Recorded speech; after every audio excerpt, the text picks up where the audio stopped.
I wanted to just come on and talk about lab tests really quickly. So one of the differences between naturopathic doctors and medical doctors is that we look at tests a little differently.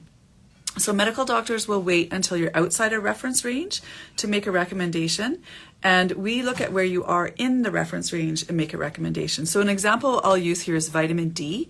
The reference range in Canada is 80 to 200. So if you're at 81, that's actually not optimal. So for me, I actually like to see vitamin D levels at the higher end of that reference range. So I'll give you another little example that prompted me to make this video for you. And that's this letter I got the other day from Dynalife. And it says this, that effective June 21st, there will be 3 key changes to thyroid hormone testing. So now they're changing the reference range. So that's another thing to be mindful of with respect to blood tests is reference ranges. So the reference range used to be for TSH 0.2 to 4. Now, even with that reference range, the American Association of Endocrinologists suggested that that reference range should be changed to 0.2 to 2.5, which means if you fall in the category of 2.5 to 4, then you're technically hypothyroid from the American Association of Endocrinologists perspective, but from the perspective of Dynalife and a lot of labs, you're normal.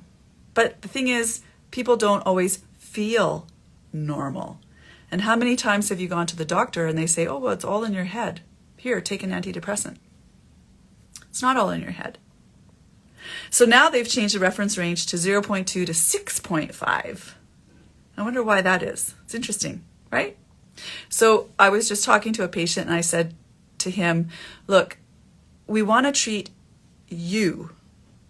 In school, I was taught, treat the person sitting in front of you. Don't treat the number on the test. Now, here's the thing. It's got to be a bit of a combination of both. So my suggestion here is your lab test optimal for you? There's so many things like ferritin, hemoglobin, thyroid, estrogen, progesterone, cortisol, DHEA, hemoglobin A1C, what other ones that we could talk about? Vitamin D. There's so many that could fall in the normal range, but you're not optimal.